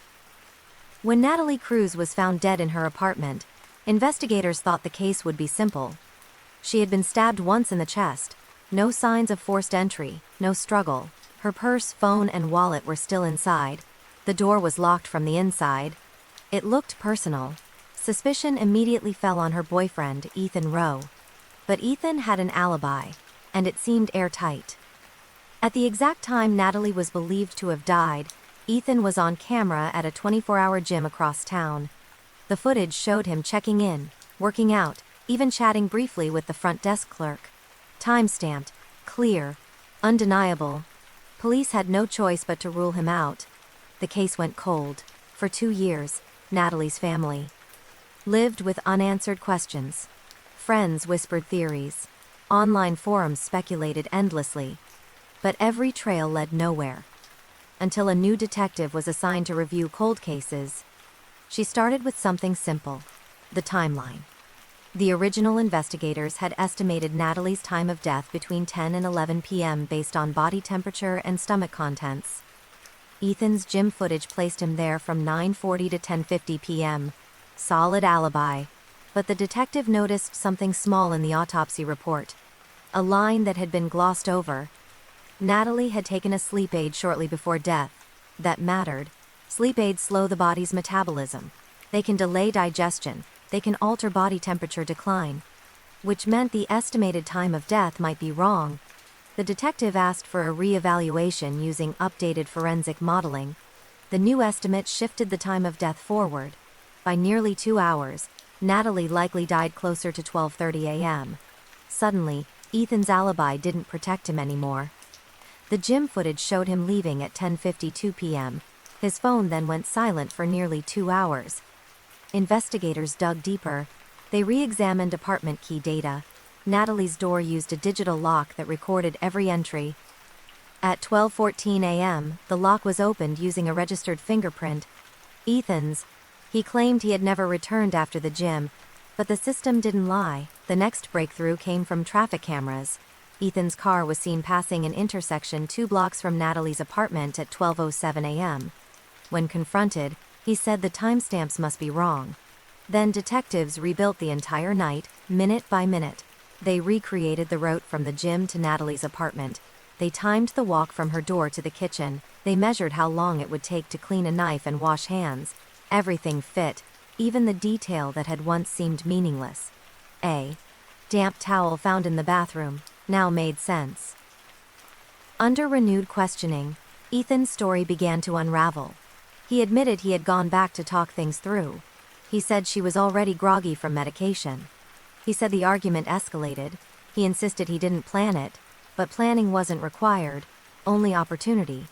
At trial, prosecutors presented the rebuilt timeline like a clock, minute by minute. Jurors watched as Ethan's once perfect alibi collapsed under its own precision. The defense argued coincidence. The jury disagreed. Ethan Rowe was convicted of second-degree murder and sentenced to life in prison. Natalie's family later said the most painful part was knowing the truth had been there all along. Hidden inside timestamps no one bothered to question. Sometimes an alibi doesn't fail because it's false. It fails because time itself finally tells the truth. A neighbor had called police, asking for a welfare check on Eleanor Price, a 74-year-old widow who hadn't been seen collecting her mail for several days. She was quiet, private, and predictable. Every morning at 8 a.m. she stepped outside to water her plants. That routine had stopped. 2 officers arrived just after noon. They knocked. No answer. They tried again, louder. Still nothing. The curtains were drawn. The lights were off. Everything looked normal. Almost too normal. When they tried the door, it opened. Unlocked. Inside, the house was neat. No mess. No sign of struggle. The TV was off. The kitchen was spotless. A half-full mug of tea sat cold on the counter. Then one officer noticed something odd. The clock on the microwave was flashing. 12. Someone had unplugged it. They moved slowly through the house, calling Eleanor's name. She wasn't in the living room, not in the bedroom, not in the bathroom. But when they reached the laundry room, the smell hit them. Behind the door, partially obscure, by stacked cleaning supplies, was Eleanor's body. She had been wrapped in a bedsheet and placed carefully against the wall. There were no obvious injuries, no blood, no sign of forced entry. At first glance, it looked like she had simply passed away and been moved. But the medical examiner quickly disagreed. Eleanor had died from blunt force trauma to the head. She had been struck once, hard enough to kill her instantly. The blow had been delivered days earlier. So why had no one noticed? Because someone had been coming back. Investigators found fresh trash in the kitchen, food containers dated after her estimated time of death. The TV remote showed recent use. The lights had been turned on and off. Someone had been living in the house. Using it.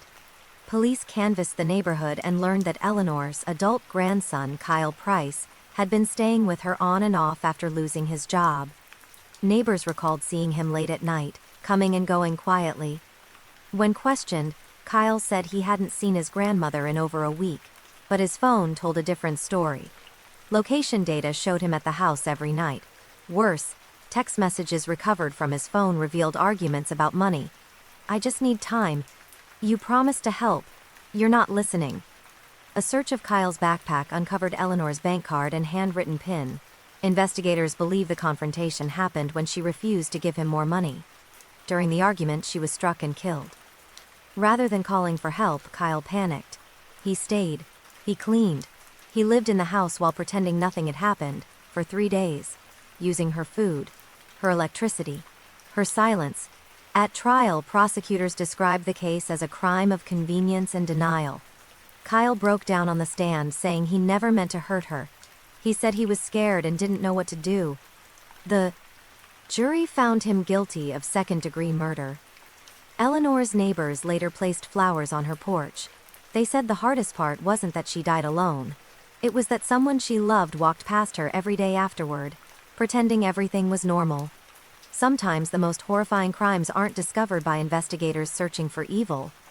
They're discovered during a simple welfare check, when the truth can no longer stay hidden. The drawing was found folded neatly inside a second-grade backpack. At first no one thought much of it. Crayons, stick figures, a house, a tree, a sun in the corner. But when the school counselor looked closer, her stomach tightened. Because one of the figures wasn't drawn like the others. It was colored completely red. And beside it, in shaky childlike letters, were the words, "This is where she sleeps."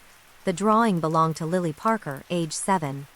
2 days earlier, her mother, Andrea Parker, had been reported missing after failing to pick Lily up from school.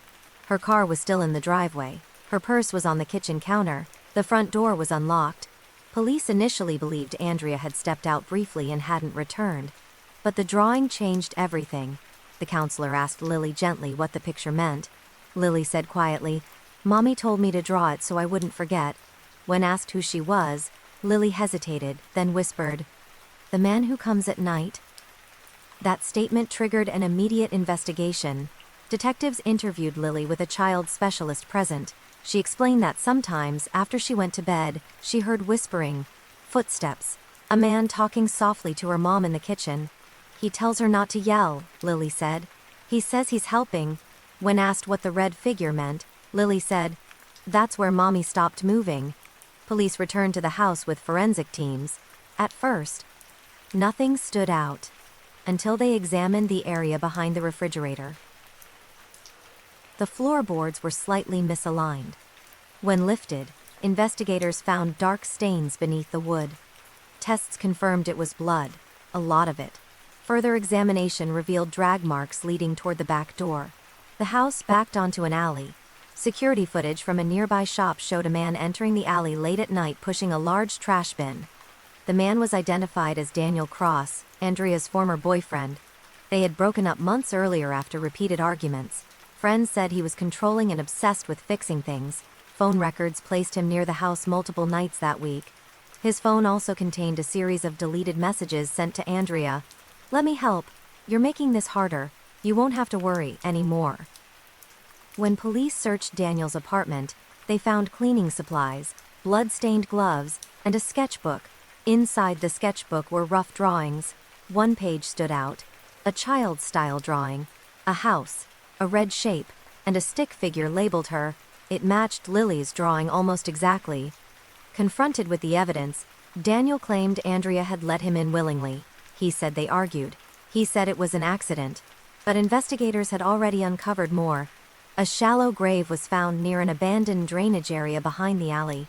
Andrea's body was recovered there. The medical examiner confirmed she had died the same night Lily heard the whispers.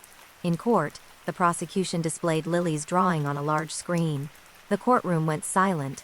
The drawing, simple, innocent, and horrifying, became the key piece of evidence that tied everything together. Daniel Cross was convicted of murder and sentenced to life in prison. Lily now lives with her aunt. She still draws often, but her teachers say she no longer draws red figures. Oh, nigh houses, and suns, and people holding hands.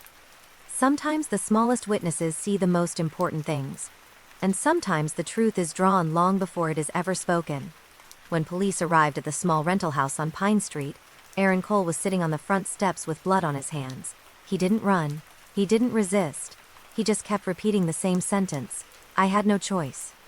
Inside the house, officers found the body of Victor Ramirez, face down in the living room. A single gunshot wound to the chest. No weapon near him. Aaron immediately claimed self-defense. He said Victor had broken in, attacked him, and threatened his life. He said he grabbed the gun in fear and fired. At first the story seemed possible. The back door showed signs of damage. Furniture was overturned. A lamp lay shattered on the floor. But detectives noticed inconsistencies almost immediately. The damage didn't look chaotic. It looked staged. The lamp had been placed carefully on its side. The doorframe damage was shallow, more like it had been hit after the fact. And the blood spatter didn't match Aaron's version of events. Forensic analysis revealed that Victor had been shot while standing still, not lunging or struggling. There were no defensive wounds on Aaron. No signs of a fight. Then came the detail that changed everything. Gunshot residue. Tests showed residue on Victor's hands, but not in a way consistent with firing a weapon. Instead, The pattern suggested his hands had been positioned near the gun after he was already dead. Someone had tried to make it look like Victor had grabbed the weapon. Investigators looked into the relationship between the two men. They were not strangers. Victor had once been Aaron's business partner. Their partnership ended badly after money went missing. Lawsuits followed. Accusations flew. Friends said the two hated each other. Text messages recovered from Aaron's phone showed escalating anger in the days before the shooting. "You ruined my life. You're going to pay. Don't come near me again." But phone location data showed something interesting. Victor hadn't broken in. He had been invited. Door lock logs showed the door was unlocked from the inside minutes before Victor arrived, and a neighbor reported seeing the two men talking calmly on the porch. Earlier that evening, investigators reconstructed the timeline. Victor came over to discuss the lawsuit. The argument escalated. At some point, Aaron retrieved the gun. After the shot, panic set in. He moved furniture, damaged the door, took Victor's hand and pressed it near the gun to create residue, then called 911. His calm voice on the call betrayed him. "I defended myself," he said, before the dispatcher even asked what happened. In court, prosecutors played the 911 call side by side with forensic reconstructions. The jury watched as experts dismantled the self-defense claim piece by piece. The final blow came from a neighbor's security camera. It recorded raised voices, then a gunshot, followed by several minutes of silence. Only after that did Aaron begin rearranging the room. The jury deliberated for less than 3 hours.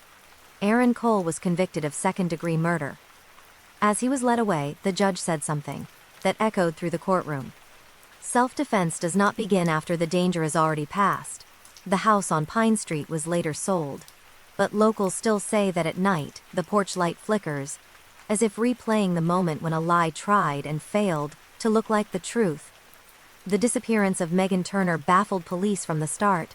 She was 28, organized, careful, and deeply routine-oriented. Every morning she walked her dog at 6:30 a.m., always along the same block. When she didn't show up for work one Tuesday, co-workers assumed she was sick. By evening, concern turned into fear. Her phone went unanswered.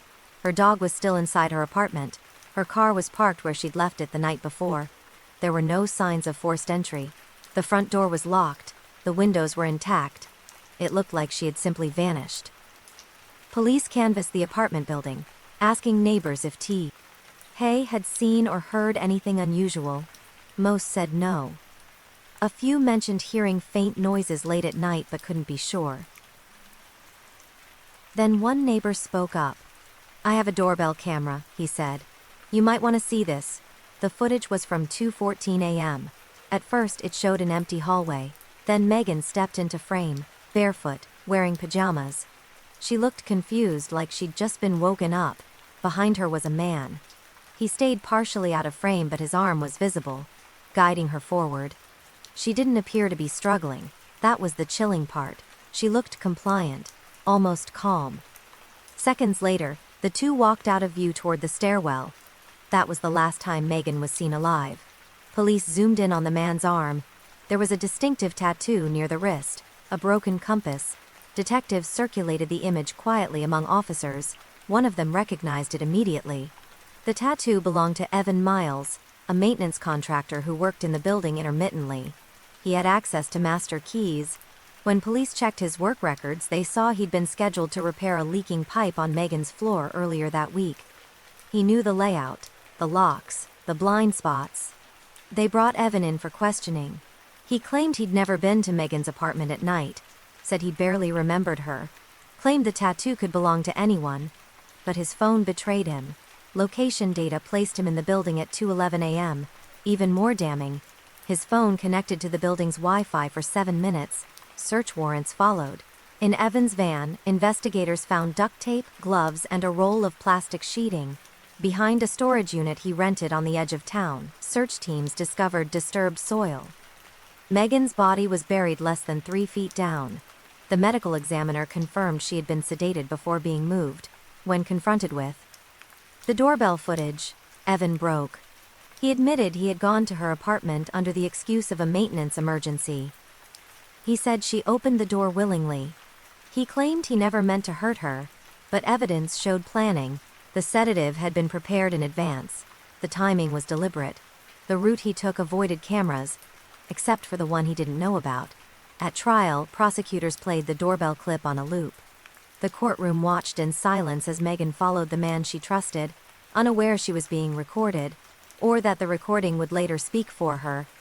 Evan Miles was convicted of first-degree murder and sentenced to life in prison. The neighbor who owned the camera said later, "I almost deleted that footage. I clear my storage every week. One small decision, not pressing delete, solved the case." Sometimes justice doesn't come from a confession or a witness. Sometimes it comes from a quiet camera watching a hallway at exactly the right moment.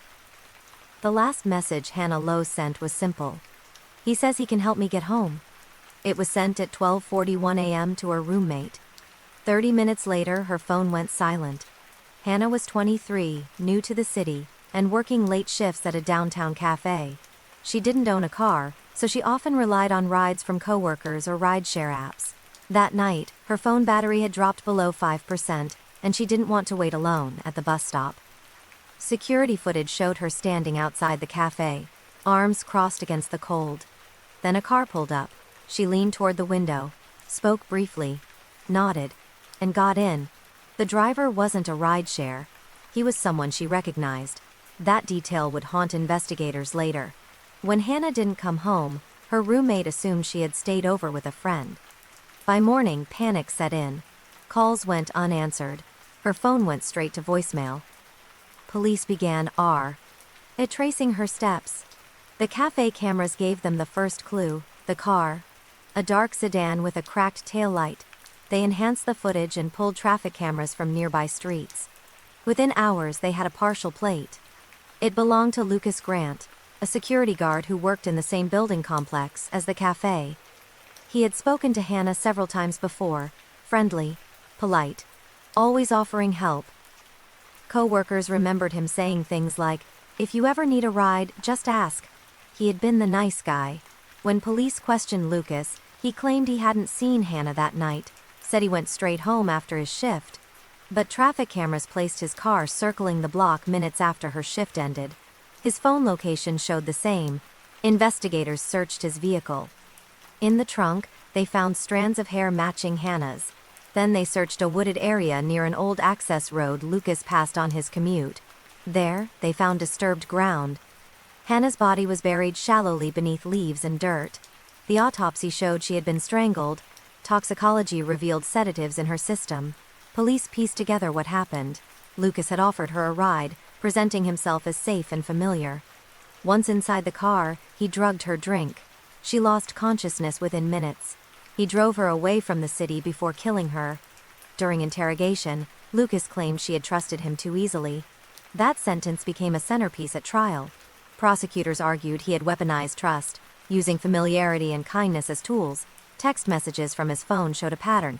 Dozens of women he had offered rides to late at night, over months. Hannah was the only one who accepted.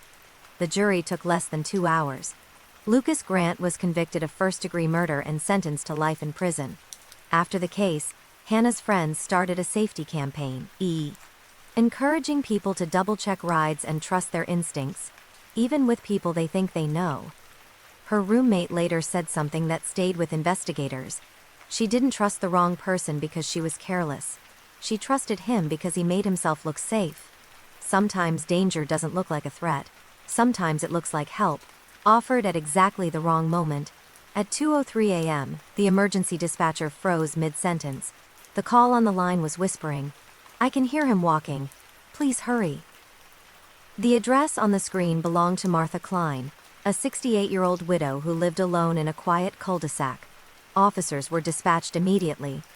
What made the call strange wasn't the fear in her voice. It was the system note flashing beside it. Call origin, landline, active line. House locked. When police arrived 6 minutes later, the house was completely dark. No lights, no movement, no sound. They knocked, no answer. They tried the door, locked. Windows were secure. Curtains drawn, no sign of forced entry. Fire department was called to assist. They entered through a rear window. Inside, everything looked normal at first. Neat furniture, framed photos, a kettle on the stove. Then they found Martha. She was lying on her bedroom floor. She had been dead for hours. The cause of death was blunt force trauma. The unsettling part? Her phone was still on the nightstand, disconnected, and the landline handset sat perfectly in its cradle. Yet the 911 call had been placed from that line. Investigators pulled the call recording. The voice was unmistakably Martha's.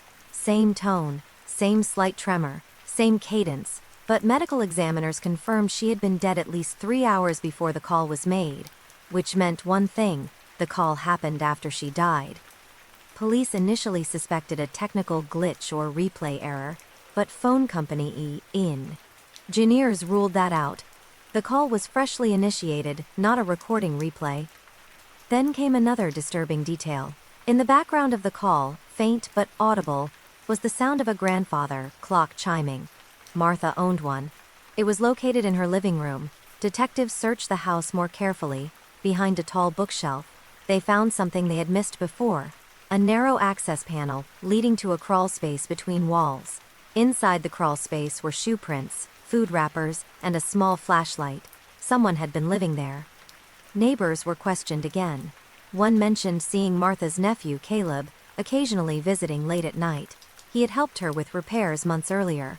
Records showed Caleb had fallen on hard times. No fixed address. No job. When police tracked him down, they noticed scratches on his arms and dirt under his nails. He claimed he hadn't seen his aunt in weeks, but phone records told a different story. A prepaid phone found in his backpack had made the 911 call. Voice analysis confirmed the whispering voice was Caleb's, not Martha's. He had imitated her. When confronted, he broke. Caleb admitted he had been secretly living inside the walls for weeks, entering through the crawl space at night while Martha slept. He listened to her routines, watched her movements. The night she discovered him, she screamed. He panicked. He struck her.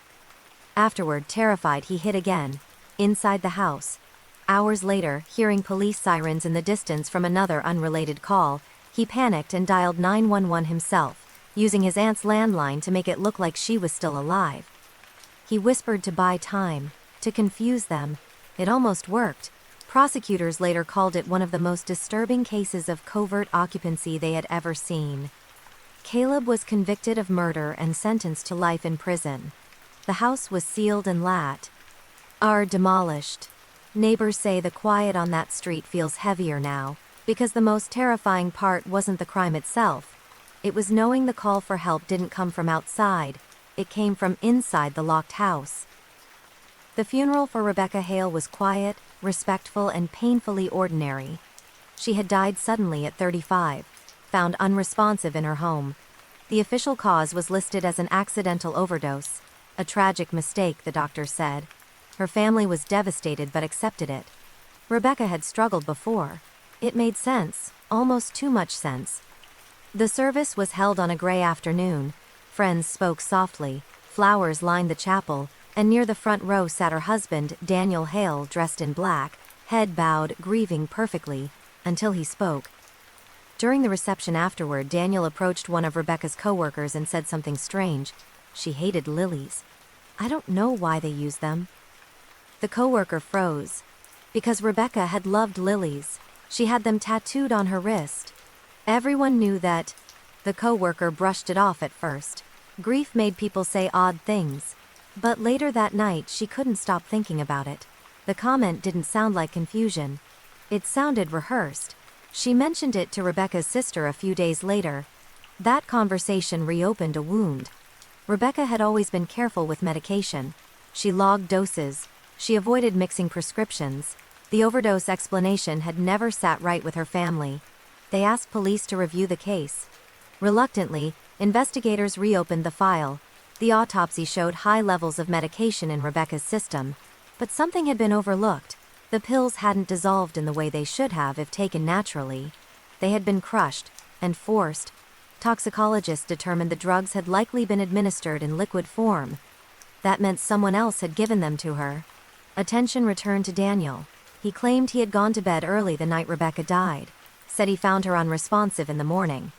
said he had no idea how the overdose happened, but phone records told a different story. At 1:12 a.m., Daniel searched, "How long does it take for sedatives to stop breathing?" At 1:18 a.m., "Do crushed pills dissolve faster?" At 1:25 a.m., "Accidental overdose symptoms." Those searches had been deleted, but not completely. Detectives also found messages between Daniel and another woman, sent weeks before Rebecca's death.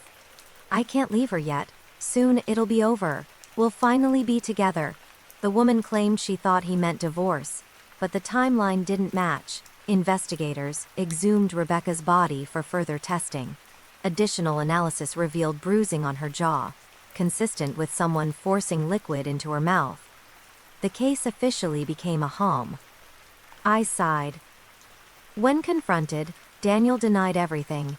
He said the searches were curiosity, the messages were misunderstood, the funeral comment was just nerves. Then detectives played a recording. It came from a smart speaker in the bedroom. Rebecca had activated it earlier that night while listening to music. The device had captured audio.